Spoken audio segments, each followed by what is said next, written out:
What is up on a Thursday night, my demons? Yes, it is that time again.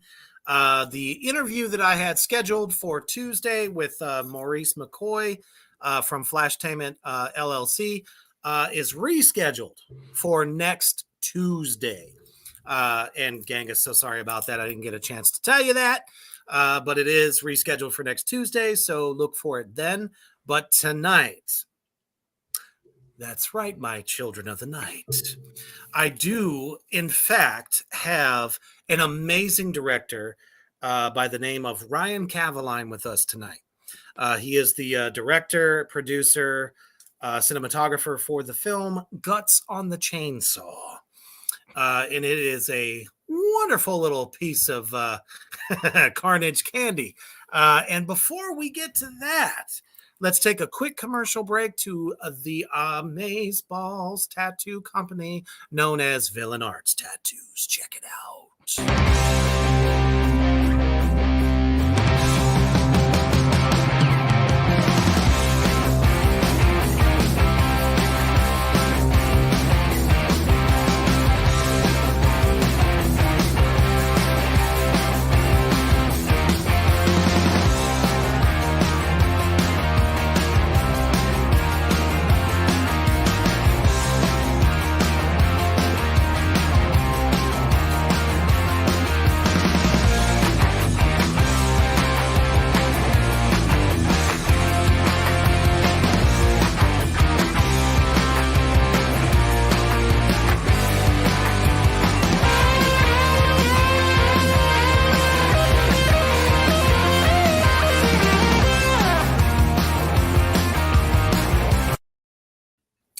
That's right. Again, Villain Arts, not just a tattoo convention, but a family of artists of all kinds. And if you've seen anything from that commercial that you can take away, you definitely know that. There's a lot of sideshow performers, all kinds of stuff. Myself and Mischief will be there in Kansas City in May. So get ready for that one, Kansas City, because we're bringing hell with us. So come on down, hang out with us, and let's have a good time. So, man, one of my personal favorite topics that we have tonight, we have the great Ryan Cavalline from Legend Hunter Films, and his current film is Guts on the Chainsaw. It's always great to have a director on. I love having actors on. I do it a lot, but it's great to kind of like get with and into the mind of the person that comes up with the vision. So here we are. Thank you for joining us tonight. How are you? Thank you so much for having me. I totally appreciate it. Like 1,000 thank yous. Absolutely. And to all of our viewers out there, hello. And definitely share the shit out of this. Anyone out there that was ever interested in getting into indie horror film as far as an actor, maybe you're an FX person or anything, this is definitely a good interview for you. So share it out. Share it. Get it out there. Please. Because that's what we're about here at the Underground. Everything that it is underground, because the best art is, and I will always say this, fuck the mainstream, it is underground. So we're talking about indie horror film. So you have quite a laundry list of very awesome films. So I don't know about awesome, but I got a list of them. Yeah. Yes, you do. So obviously one of my first questions is always this. And I know it's probably just because of a love of horror, Mhm. but usually when, we're in a situation like this, people are always like, this is why I want to act in horror films. So what made you want to direct it? Oh, just the love of horror. I loved it since I was a kid, and I think most people that love horror loved it since they're kids. They just grow from it, and or there's one film that touches them deeply, and that's just embedded in them that I love horror from now on out. And that film for me was the Texas Chainsaw Massacre. I will always be near and dear to Ryan's little heart. I just and that was like the clouds lifted and the angels started singing. I'm like forever to Leatherface, right? The unholy ones. From here on out. And then I live in the backwoods of Pennsylvania. The same stuff could happen here, and that's kind of how a lot of my films have happened, like folklore and what have you. So I've always said that folklore, myths, legends mhm, always make for good screenwriting. right, And you touch upon this definitely in Guts on the Chainsaw, as it is kind of based on some Pennsylvania folklore. right. So, how far back does this legend go?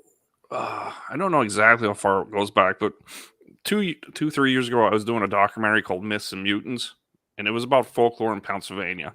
And we came across one called the Albino Cannibals of Pennsylvania. These hillbilly white people that lived up in the mountains and would kidnap people and cause havoc and what have you.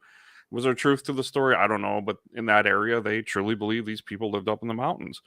So, so I got done with the film and I put it out, and that one little film, the Albino Cannibals, really caught a lot of attention, and it got attention on a lot of Texas Chainsaw Facebook pages, and we took it to a film festival and we won with that short. So, I'm like, boy, we really got to explore this better.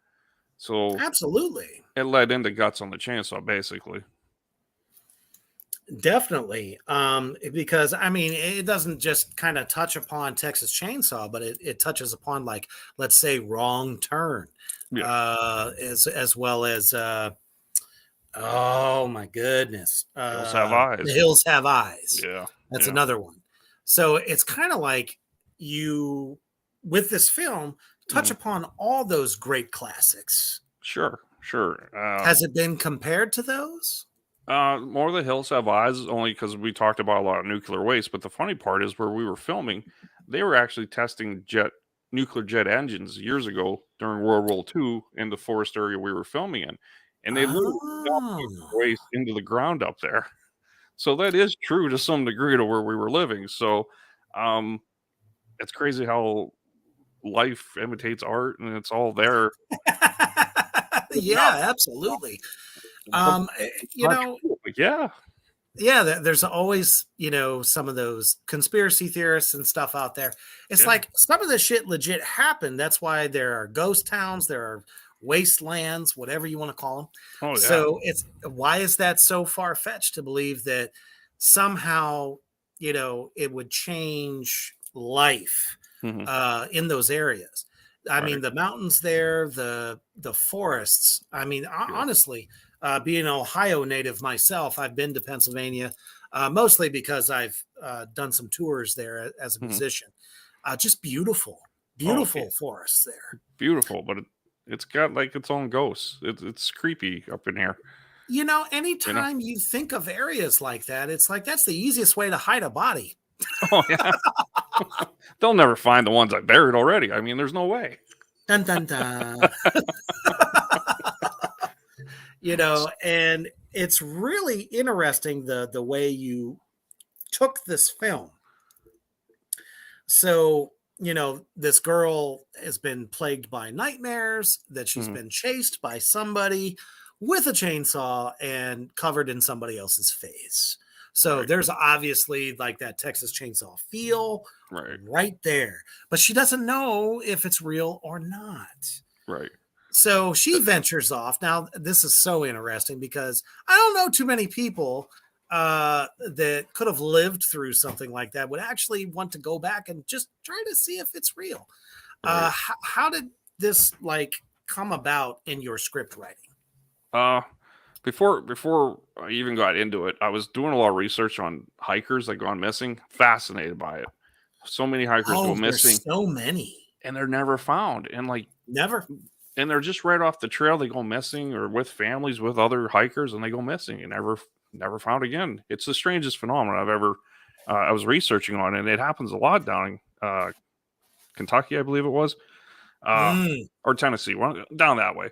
Where these Oh, I people, could definitely see that in Tennessee. yeah, where these hikers would go off miles into the woods, and they'd run across feral people living. Like literally to this day, they're still finding people living deep in those woods. To me, that's fascinating, and why isn't that being explored enough? But I thought, with all that information that I gathered, let's do it in Pennsylvania, because it ran with the albino cannibals and what have you. And I was just kind of tired of a lot of stories where the people are going on a camping trip and they run across someone, like that's been done, beaten up to a degree that I don't want to Oh, ever. it definitely has. I'm like, oh Yes. my god, what can we do differently? Just something different. And Nikki, who played in the movie, she's like, what about that whole story with I can't remember the name of the movie. The girl goes on a hike. She was a drug addict, and she's trying to kind of flesh out her life again, which was another movie, and I can't think of the name of it. I'm like, so basically, we stole that idea to some degree, but threw in chainsaws. You kind of conjoined the idea. I conjoined it. That's a better word, yes. But the whole idea was like, what she went through, did it really happen? And she just all messed up on drugs? Well, best way to find out is just go through the trip again and flesh out the ideas, whether or not she's nuts or it really happened. Guess what? It really happened. And how is that, to me, because this day and age, every horror goer is about realism. Right. So how is that far-fetched to say that somebody who was whacked out on, cocaine, alcohol, whatever, she said whatever she could get her hands on, right. And not remember the experience, because it's traumatic. Right. And the first thing we do is suppress it. Mm-hmm. And slowly it comes out, Yeah. And, I love that, that bridge of dreaming to reality, because often things that we suppress come out in dreams and we're like, well, shit, was that really real? Oh, absolutely. So I really loved that idea. And it was a way to keep the script and budget down too. Oh, well, yeah. I mean, the acting's got to be there a little bit, and we'll keep the cost down. That works for me, Sure, absolutely. How long did it take you to do the shoot? Because the area that you picked is vast. I want to say 3 months worth, but we weren't doing it on a regular basis because we still all have day jobs. Gotcha. Literally, there'd be days if she had time off or I could get away. We'd run and shoot a scene and come back and go back to work. Like that's how fast. I mean, it was guerrilla filmmaking completely. Nice. Yeah, a lot of and I think that's where the grittiness of it kind of comes from. Oh yeah. I love the gritty, old fashioned, raw footage type of shooting. I mean, just gun. That's the best realistic look you're gonna get. And it doesn't look like it was like somebody with a cell phone camera. Right. You know what I mean? And that's one of the things I always look for. Like, does the grit of the way it looks, does it make me feel like, we're there? But it doesn't look so fake that, I'm a big fan of throwing the tripod to the side and it handheld it. I just tripod's getting away. For sure. Sometimes it's good for like overcast, or some people use drones and stuff like that to catch some of the overhead. And I just kind of feel the way you captured it, it's just fucking top notch. Thank you. You. There's so much indie horror that ends up on like Tubi and, Amazon Prime and stuff like that. They just don't look good. I love the way this looks because it draws you into this world. Right. And like I said, to me, Myths and Legends really does kind of grip somebody that, we're watching this, but at the same time, it's like in the back of your mind, this shit very much might have happened. I'm a big fan of like horror films that could possibly happen. Like that just intrigues me more. Like the Texas Chainsaw, as Hmm. far fetched as that might have been in some degree, but it could To a happen. degree. It could happen in some backyard, in some farm somewhere far, far away. Actually, that was my great grandparents. They lived on this farm way out in the middle of nowhere, and it always freaked me out because that old farm smell and how they lived was Ooh. just very poorly. And like I'm like, gee, Almost like something a could happen. stench of death in the Right, air. right. Like and mothballs. I don't know why mothballs, but that was always there. But I'm like, this stuff could happen. Like, and you could disappear and no one would ever find you again. I And always felt that's that way scary. about the Hannibal the Cannibal Right. movies, Silence of the Lambs. Yeah. Like that shit could happen. Yeah. No one would know. No. And I'm sure it does, and I don't want to really believe it, but it probably does to some degree somewhere. You know, But no trafficking better happens. place than no Yeah, better place than the mountains and yeah. vast forests where you don't know who's out there. Especially in the forest, and you're by yourself. The forest takes a character of itself. You know, Oh, it so does. it's I think that's so why the Blair Witch Project was so believable at that time. right, right, because it takes a character of its own. The forest, and then if you're alone, that's two things. You know, so you're Hmm. alone. Is your mind playing tricks on you? I mean, I would never go hiking by myself over a couple of days through the forest. No, nah, that's just you don't know what's out Shit there. goes on for miles. Exactly. Yeah. It's What if freaky. you can't find your way out? You know, cell service isn't the greatest. You know. Yeah, and sometimes you come out of those woods and you end up at a spot where it's not on your map. Right. I hope you can read a map. You know, what if you can't? Especially nowadays because people really kind of rely on cell phones, Yeah. GPS. When you're out in the thick of it, though, Yeah. the shit don't work. I'm surprised people can read a compass. What does that S mean? No doubt. So, just kind of getting back to the film, Yeah. there's a character in there that just totally reminded me of Bill Moseley. She encounters this guy who's just kind of sitting there doing his own thing, some desolate, like little spot. Hmm. It's kind of like, I don't know if it's a barn or a shack or something like that. And he engages her, and of course, he's not very nice. But Was that kind of did you plan for that to happen, to have him act that way? Because I thought he did a really good job. He like, reminded me of Platehead. yeah, yeah, and it's funny. He's kind of played those characters before, but I just wanted some Oh, okay. I just wanted some comic relief time, just to kind of ease up, just a little bit of like. I mean, it's creepy, but yet it's not. It's a little bit of a chuckle how he interacts with this girl because he doesn't see too many people, you know. And he's like, "Hey, you want to stay for some possum jerky or some cuddle time?" You know. It was just kind of to break up the monotony of the seriousness. Let's just have a little laugh for a moment before we dive back into madness. You know. Sure, absolutely. I mean, he was perfect. Yeah, Pete Blussel is his name. He does these small cameos in my films because he can't get away for like long shoots, but I always get him in there for something. He's been doing films with me for 20 years, I think. Nice. Yeah, yeah. Doesn't want big roles, just one dayers. That's good. He's got shit to Now, do, I guess. this movie is now out, right? So, Yes. where can people find it? Where can they buy it? It's actually on Amazon right now to rent or buy. I guess that's how it works. DVDs are available at legendhunterfilms.com, and it should be on other streaming venues probably this summer. I don't know exactly because they never tell me when. Nice. Yeah. Well, I mean, that's kind of the trick, finding distributors and Oh, where you can get it seen.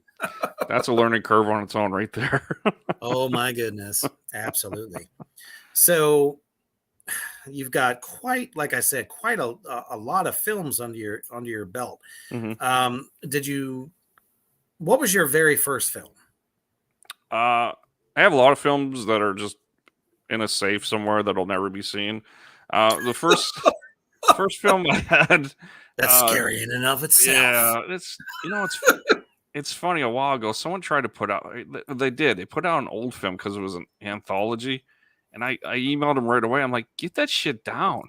I don't want that shit from 1998 out there. And they're like, well, why? It's good stuff. I'm like, no, it's not. I don't want my old shit from like when I was in high school. No. So the first film was Demon Slaughter that we actually got distribution for. Okay, that's what I thought. Yeah. And that was through Brain Damage Films. And God bless them at that time. I think they were just grabbing any title they could throw out there. And that was a huge learning curve through Brain Damage Films. And Darren took a few of my films back in the day, and I learned what distribution is and what to do and not do. So, well, I mean, we've done distribution with quite a few people, SRS Cinema. Right now, we do a lot with Wild Eye releasing.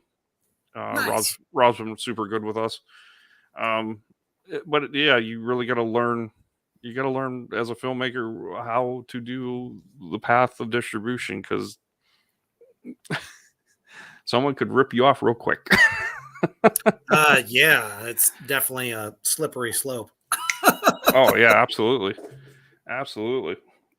Now, do you do like a lot of Indiegogo type stuff to try to fund the stuff, or do you do it independently? I do complete independently. Nice. Back when we did Demon Slaughter, we actually had a small return. I always put that money aside, and then we made the next movie off that money. And it's been a cycle for 20 years of money, movies from last year, whatever we got paid on is the money we're going to use to make the next movie. I've never done Indiegogo, and I don't, if you're a filmmaker and you want to do that, that's in your hands, and I do good luck with it.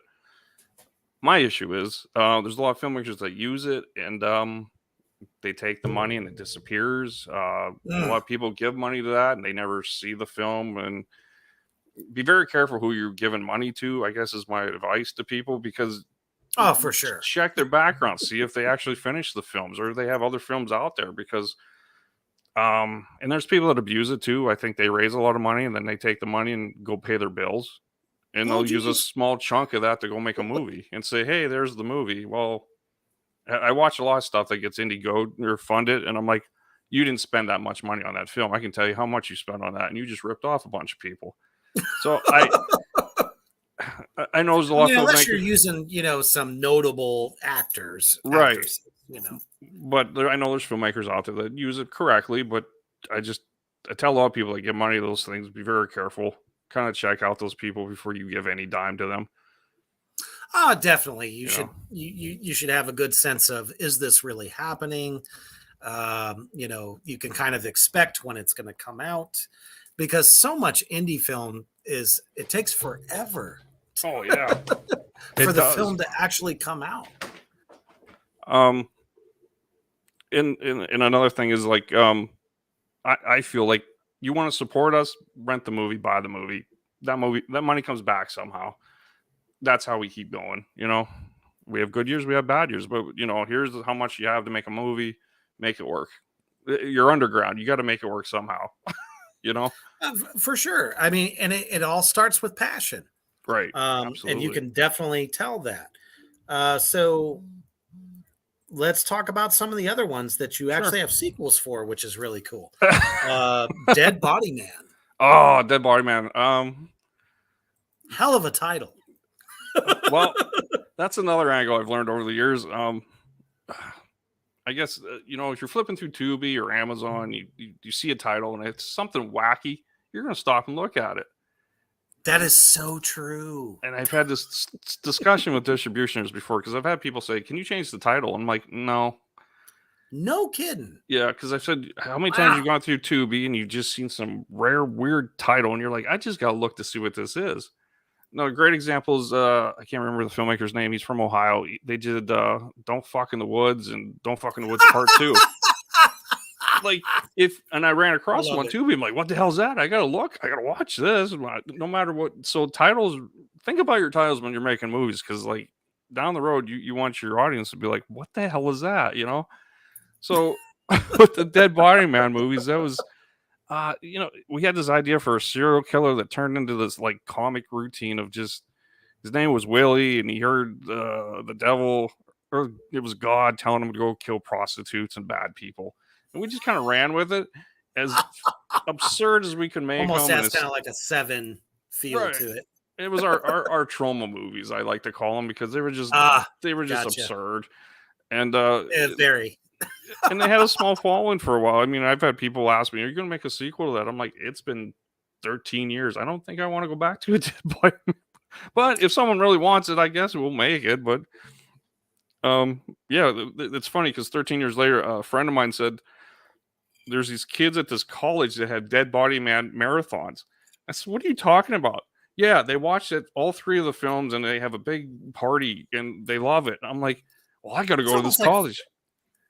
it's It's almost like great. the Scream films, Yeah, like the high schools that would do like the Stabathon. right, right. I'm like, that's the shit. I said, well, tell me when they're having it. We'll just show up, and I'll go get Eddie Benovich, who played Willie, and we'll just show up and do our stick, But that hasn't happened yet. I'm hoping it does. That'd be badass shit. I'm like, shit, yeah. So it's crazy how old films come back to haunt you. For sure. And sometimes you just don't know how your films, strike people. Right. I learned that through Joel Winecoop that I had on before. He's like, I never know who's really watching or how well it does until somebody goes, "Oh shit, I remember you from the." Yeah. And I'm just like, I believe it. My favorites if we do conventions and we have a table and like people come up and start asking me questions about shit I don't even know. I'm like, how do you even know that? Like, did I write it somewhere? Did you hack my email? Like they'll ask you, and these guys are living in somebody's basement and they don't get out much, and that's okay. And I love them and thank you for buying the movies, but I'm like, why do you know that? And why are you asking me that? That's just the weirdest shit. Like, there's really something to be said about B horror fans. yeah, Like it's just so much more of a cult following because you don't get all the glitz, the glamour, right, the overproduction, the overacting in some cases that you get with mainstream horror films, and people just connect better. oh, absolutely, and they I mean, follow come it. on, let's take The Nun for example, Mhm. or even Annabelle. Right. Nobody really connected with any of those films, and they had these big budgets and they're supposed to be so spooky, so scary, and they were fucking stupid. You know They're what I mean? bad. They're not even They about were. the real folklore or the stories. They're not even really based on anything. And like when you start doing digital effects for scary movies, they just look bad. I don't care. You gotta go back to the old days of like The Exorcism or The Exorcist. Well, Simple. perfectly said. Yeah. That film was so practical. Right. Very little, over the top this or that. No digital shit where they're climbing up the walls and turning heads. Like that just takes me out of the reality of what's happening. I'm like, this is just stupid. Someone just had a bad afternoon with CGI. And that was one of the cool things I really kind of enjoyed about Guts on the Chainsaw is, when things would happen, somebody would get shot or, get an axe to the stomach or something like that. Blood would hit the camera. Right. I love that shit. Yeah. You gotta make it bloody. You gotta make it gory. Oh, you have to make it gory. Even if you do it digitally, make it gory, Sure, absolutely. Now, we do digital effects in ours only because I can't shoot someone in the head. You can't put squibs on someone's head. And it's just, I can't blow up buildings, but, there's ways around it, I guess. So, well, it was very sparingly. Right. Don't overdo it. Yeah. Yeah. And sometimes, like, if you're taking the sledgehammer to somebody, it can be like a dummy. Right. Right. But, just a practical effect. Right. Keep it simple, but, keep your costs down. That's the main thing. Keep your costs down. Digital effects will cost a lot after a while, so we'd be selective. Absolutely. And it looks like there was a lot of people that were involved in that film. So people and, so it's not like you're skimping on value. Try to put every dollar on the screen, like every dollar you can, make it the best B indie film you can make, Yeah, definitely. Have you ever had any roles within your film? I've done a few small ones because if the Dead Body Mans, I did a small role just because the person didn't show up. So I'm like, damn it, I'll just do it. Oh shit! It's just as simple as that. I I mean, try. if you're an indie actor, why the fuck wouldn't you show up? I try to stay out of it. I'm like, I like behind the camera. I don't like being in front of it. I like telling you what to do. Like, go do that, and shoot them in the head. I just not my I forte. was going to say, what does it feel like being on the other side? Stress. When you're the director and producer at the same time, you got to make sure everything's arranged, everything's ready to go, and then trying to delegate everyone through the ship as best as possible. Sure, absolutely. I mean, do you find yourself kind of directing as you're acting? Uh, I love directing. That's my favorite part. Uh, it's the days when uh, people come and they're not prepared. That's frustrating. You know, Mm. or they get nervous, extremely nervous, and don't know how to. So it takes a little longer to kind of walk through everything. But I try to be as patient as possible. Like, here, Well, have a when you're shot. Now go. right, right. When you're looking for people to act, like, how do you go about trying to find the right people? I got like a few a few I've worked with over the years. I just call them for certain parts. If it's new stuff, I'll just. I have a nice big community of people I can reach out to and be like, hey, I'm Nice. looking for someone to do this or something like that. Like the new film we're doing right now, we're actually shooting Saturday. I was like, I need an older Oh, lady, cool. about 80, and like I didn't know anyone, a lady old enough and would be cool enough to do what we're doing. A friend of mine's like, I got the woman for you. So I met this lady named Darling. I'm like, are you okay with the dialogue? It's kind of like, she's like, I'm fine with it. I'll, take the shotgun and shoot him in the effing balls. And, Oh, I'm like, shit. you're the lady, man. You're my They're shit, the man. best, though. Yeah. She's like, I don't give a shit. Like, where were you all my life? You know what I always kind of find about, actors, actresses that are much older like that? Yeah. They're sassy, Oh, yeah. and they're not afraid to show it. They So don't if they're care. able to like do it on camera, it's like not a big deal. No, no. I'm like, I was embarrassed. I'm like, I don't want to hear you say nasty stuff. But She that was makes great. for some of the best film, though. Yeah. Yeah. Even if it's comedic effect. Yeah. That's Sid Haig was great for that. oh, he was just a natural, just to kind of he Oh just my let it. goodness. Whatever he said was just the coolest shit. It didn't matter what he could have burped and it would have been cool. For I miss sure. that He's guy. like he's one of my heroes, Yeah, when I think of acting, mannerisms, the way he yeah, delivers. Half the time I think it's not even the actual lines printed. I think right. it just comes off the top of Oh his yeah, head. They just Rob say, and go. Rob Zombie's got an act for finding people that just fit perfectly. I mean, as Well, much as you know, he Rob was a does huge Rob. fan of the 70s. Yeah, and he's like, that guy would be great on this role, and that he just knew how to cast. What is your favorite period of horror, actually? Probably the '80s. Go back to the old school stuff. Now I watch that stuff. I'm like, wow, how did I like that as a kid? But fuck it, I like it. Oh, it still has its flavor. Yeah, Any of the flaws, I mean, it just depends on, what films, you like the most. Like, besides Texas Chainsaw, what else kind of grabbed you from the 80s? oh Because, I mean, that was when, like, trash horror yeah, it was great and though. mainstream horror was just constantly back and forth, back and forth. Do you Yeah. have any favorites from that period? Oh well, the Evil Dead movies are always going to be in the top 5. Like the Oh, Freddy yeah. Krueger movies, like up to 3, I think were great. Jason will always be Jason. I love that stuff. Halloween will always be Halloween, other than the new stuff. But uh, just the old school slasher films were just that was like those were our superheroes. Remember? They really were. I don't give a shit about Spider-Man. What's Jason Voorhees hacking up? That was our thing, and that's such a beautiful era. We'll never have that again. Never. No, but I think we can kind of get close, Close, as yeah. long as, directors and writers like you Uh, keep trying to, convey some of that, but with keeping with the times yeah. at the same time. Matter of fact, I'm supposed to do a role for a Friday the 13th fan film, Oh, there you go. which I'm looking forward to because I feel like those fan films, Vengeance, Part 1, Part 2, they're really keeping the genre alive. Yeah. And it's like, I know the big studios, the big boys, they're about to do a series, Mm-hmm. and you know how series go. Pretty It's washed either going down. to be great or it's going to fucking suck. Most of the time they suck. You know what's great is the fan films are actually better than the real films. You know, and I've witnessed it, man. I Yeah. have. Yeah. I have to go back to Jason Brooks and Vengeance Part 2.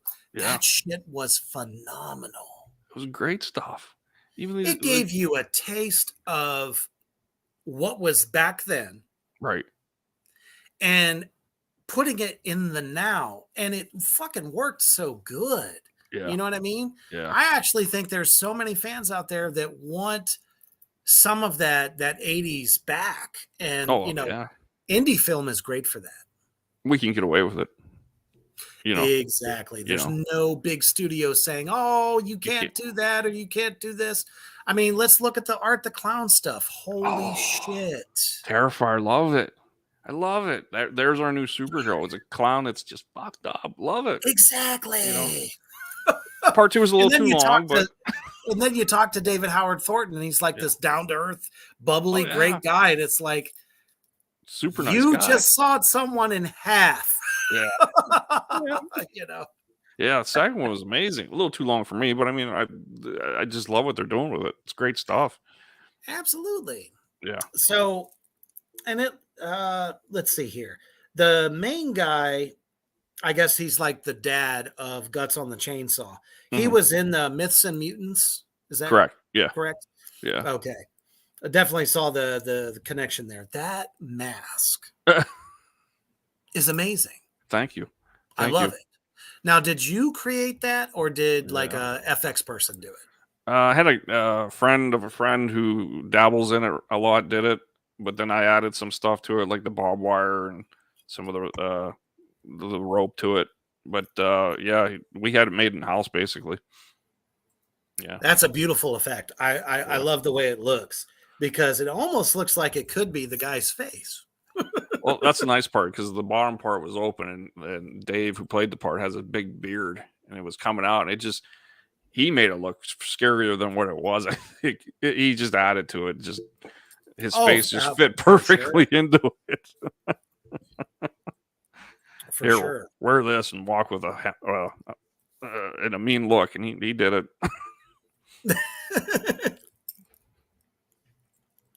So previous to that film, you did Mountain Devil Part 2. I did around 2010. I kind of got burnt out with horror, if you can believe that. I guess making horror films, because at the time, we'd sign them to distributioners and we'd get a few pennies back, and I'm just like, this is just a circle. It was kind of tapering off a bit. I said, let's go. Let's try to make some documentary stuff. And like, I was fascinated with Bigfoot at the time. So yeah, I mean, so I started making this Mountain Devil documentary, which took 2 years, and it kind of hooked on, and people really liked it. So we ended up making a 2 and a 3. And I kind of did a lot more of documentaries for a few years. Like I did the Exorcism Prayer and Myths and Mutants, some other kind of off horror stuff, just to kind of change up things a bit. But you think the horror fans are dedicated? You should see the Bigfoot community. That's a completely different world. Oh man. Oh. So we did a few of those films, and I'm like, you know what? I got to go back to the horror people, because they're normal. Not to be mean, but I'm just like, everyone I've talked to seen a Bigfoot. I'm like, no, they're just so passionate about it. They want it proved so bad, so they can go around and tell everybody, I told you so. Right. Until you have a dead one laying on a table. Do they exist? I'm a hopeful believer. I hope it's possible. Until I see a dead one on a table.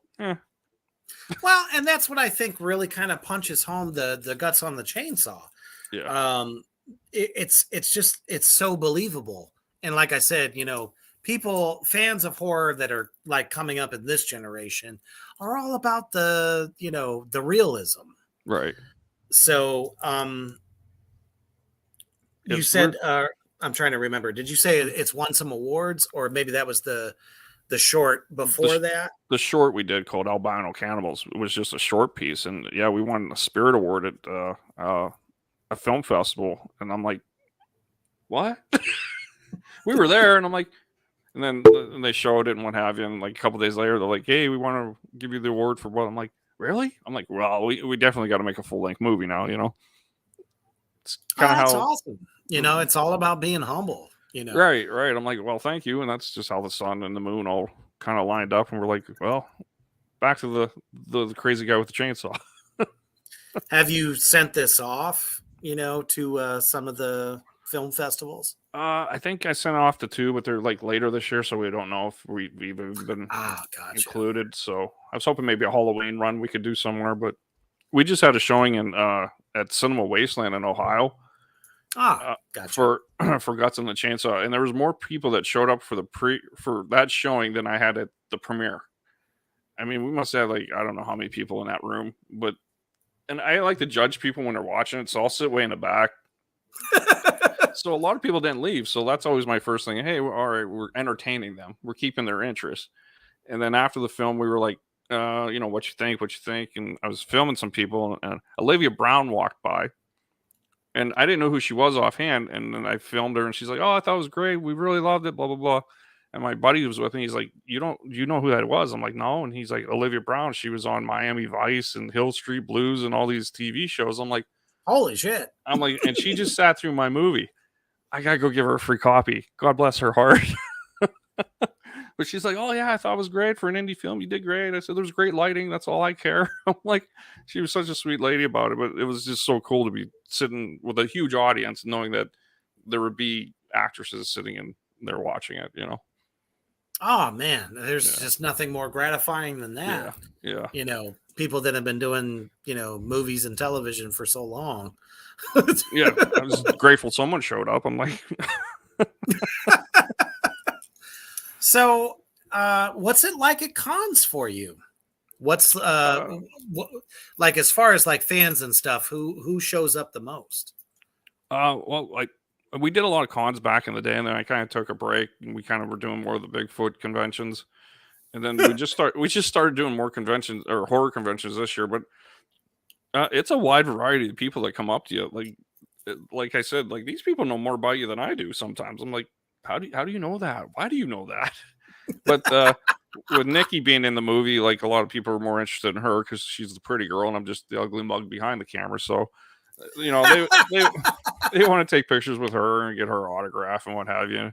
So it's kind of like a rebirthing for me personally, kind of getting back to the horror and having this as our jump off to go back into the horror world. And it's been really good. I can't complain. We really, I think, did a super job coming out of the gate, and everyone seems to be liking it. So hopefully the next one will hold up or be better. I don't know. You know, you never know how these things are going to go. Oh, for sure. Absolutely. Yeah. You know, are you like some of these cons, are you there with, you know, some notable actors and stuff like that? I just take my crew with me, whoever wants to go. We just hang out for a weekend. Yeah. Well, no, I mean like from other films. Oh yeah. It's usually a whole big venue of B movie actors or people that have done films. Like the one we were at, there was a whole Texas Chainsaw reunion. So I can't remember. The guy who played Kirk in the Texas Chainsaw Massacre. Him and I were okay. Yeah, hanging out at the bar bullshit, and I'm like, I gotta give you a copy of my movie because it's really based on the Texas Chainsaw. And they're just so nice people. They're just so gracious that, you know, you love that stuff and you're there for them, and it's like kind of giving back to them in some way. It's like, thank you for years ago, you kind of changed my life, and you don't know that. Yeah, absolutely. You know? I mean, that's what drives us to do what we do. Yeah. Horror is the most creative field we can be in. We can do just about anything, you know. There's no limits to how screwed up of a movie you can make or story. Yeah, you know, but you know, if you write a script that will resonate with people, right? That's what really sets you apart from so many other filmmakers. You gotta get those feelings. You gotta grab their feelings a little bit and talk. You do. It's like, you know, even if it's like their worst fear. Right. You know what I mean? There's nothing more real than that, because there are people that are keeping the, psychiatrist's office booming and booming over, fears that they have that, can be realized. Right. Absolutely. And that's what's great about Yeah. film. Okay, So, right. Yeah. hell So yeah. I think for you probably too, this is kind of our therapy. Very much so. You know, if I mean, I don't want to talk to a therapist because they'll just say, Ryan, you're bad at life. So, so I tell my friends this all the time. If I didn't be creating of some sort, like I'd lose my mind. Yeah, for sure. I mean, You it's our art. It's a dark art, but Yeah. it's also very real at the same time. Right. We just kind of bring some of the not so nice topics out to the forefront that nobody wants to talk about. Right. Right. Why does no one want to talk about the guy with the skinned face and the chainsaw? I mean, that's a great topic to talk about. And it is, because it's like, what would you do in that scenario? Right.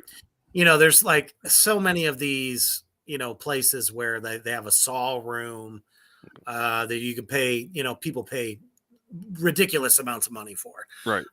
To go see how they would fare in that situation. Mhm. It's like, well, what if some big, burly dude wearing somebody else's face as a mask comes up to you with a chainsaw or Yeah. a sledgehammer? How would you fare? That's why I love going to the haunted houses, Oh, during hell Halloween. yeah. And they're The like, haunt interest, the Oh haunt my industry God. is like booming. priceless, and there's so much talent there. Yeah. Yeah. So All when of them should be in film. the girls are screaming because of the guy with the chainsaw, I'm standing there like flapping my arms like this is the greatest thing ever. Exactly. We're the ones like fucking clapping and going, yeah, get that Yeah. bitch. Yeah, let me get a selfie. Come on. I love it. Love it. Oh, There should be more man. theme parks that are just horror related. Theme parks with just horror. And year round. Year round, yeah. It really should be. I think we're All on to right, something. we're going to take a quick commercial break because there is a new single out right now. Actually, for two bands, we're going to run two. Nice. The first one is going to be from the band Iron Serpent. There is a new single out and soon to be lyric video for the track "The Gods Weep." Check it out.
All right.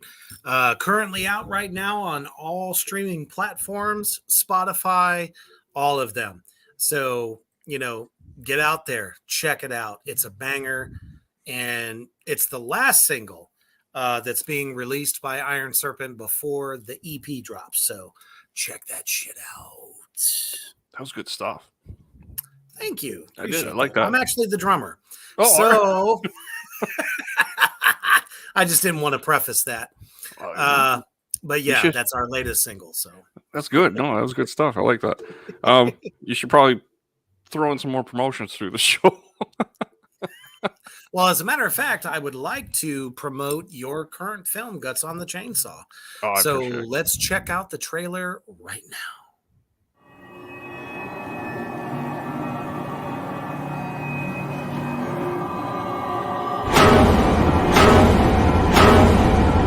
These people living in these mountains. If you see any of them, avoid them.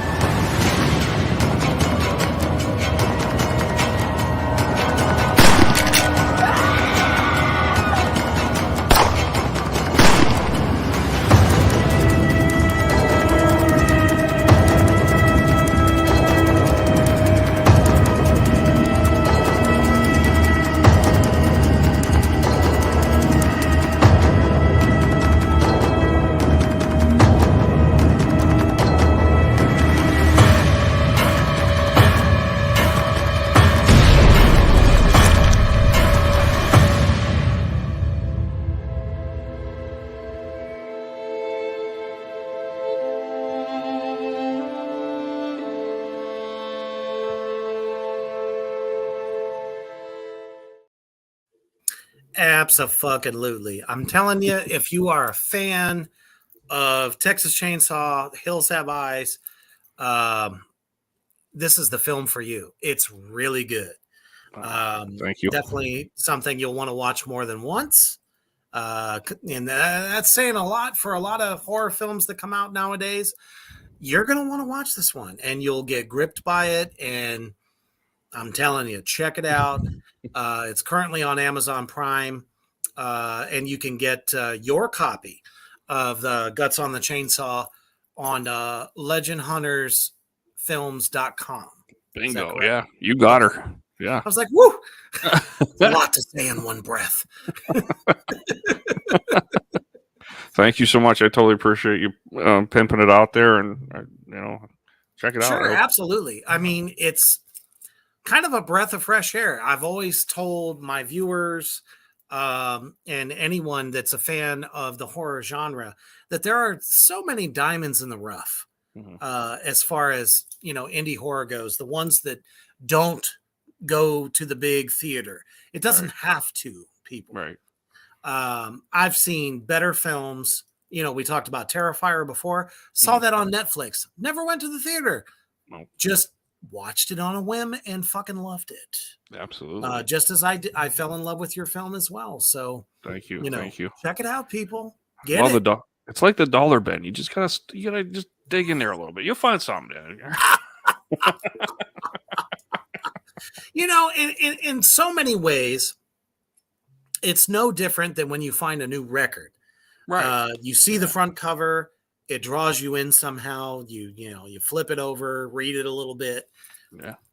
Next thing you know, you end up buying it just based off of that, and then you find a really nice surprise inside. Yeah. It's like Christmas. Exactly. Why did I know about this? Well, I absolutely continue to wish you success. Thank you. Especially, with this film. And can you tell us anything about the new project you got going on? We started filming a film I'm calling Bullet Holes in Hell. Ooh! And, yeah, it's really... I already got my loins cooking. See, it's about the title. The title is everything, right? It's basically the Faust. You know the German folklore of Faust and the guy that sold his soul. I'm very familiar with that. Yeah, so but we're gonna do a female version, but like gangster style with a lot of horror in there. So it's really a different type of film. I've never seen anything like this. I've never seen a storyline like this. So it's I think it's gonna be kind of cool. It's gonna be different. Damn, yeah. I wish I would have known about it. I would love to be a part of it. Just come up. Just drive up. We'll film some weekend. That's fine. Stick around afterwards. All right, boy. Seriously. So good. That is definitely one story that I just absolutely love. It's like, if you're presented with this deal to get all your dreams realized. What are you really willing to do? Right. You know what I mean? So our version is going to be like, yeah, you can sell your soul for revenge, basically. So you get more time to go take care of what you need to. She doesn't care about the knowledge. She just wants revenge. So a girl with a shotgun and on a rampage, actually a bazooka on a rampage. Holy shit. Yeah, we're kind of going all balls out on this one. She's packing a whole hell of a lot. Oh, yeah. So it's going to be a good time. Hell yeah. Yeah. Very excited about that. Yeah. Well, I'll tell you what, it has been an absolute blast hanging out with you. Hey, Kyler. Oh, shit. What's he say? I'm a little late. That's okay. Late, pretty bad storm. Oh, brother, I hope you're being safe. I know Mother Nature is a motherfucker right now. So we are with you. Yeah, she's angry. Oh, man. Everywhere. Yeah. The tornadoes out here in the Midwest has been, whoa. You keep them. Yeah, exactly. And I don't want them either. So, no. But a thousand thank yous for having me on. I totally appreciate it. Thank you for watching the movie. Thank you for pimping it. Oh, absolutely. My blessings to you for just everything. I appreciate it. Definitely, we'll have you back on for your future projects, and with all the people that haven't really known about your films. Yeah. What would you like to say to the people out there in Three Witches Land? Just check it out. That's the best way to support indie filmmaking. Just go check it out. Watch it. Like we just mentioned, you might just find a diamond in the rough, and you might just enjoy yourself. So that's the best way to support us. Just rent it, watch it, buy a DVD. Just do one of those, and we keep making them. So thank you. That's right. Staying humble as usual, and they make them for you out there. In my sanity. My own sanity. It's therapy. It's therapy 101. Hell yeah, absolutely. Because we all go crazy sometimes. Yeah, my bartender's tired of talking to me. Thank you so much to everybody sir. out there in Three Witches Land for tuning in tonight. And thank you, Ryan, for joining. It's been a blast. I've enjoyed your film, as I know so many of my viewers will enjoy it. Go check it out. It's out right now. Guts on the Chainsaw. Thank you. But, as you're getting ready to lay it down for the night, and you got your footies on and you're about to go to sleep, just remember to always stay heavy.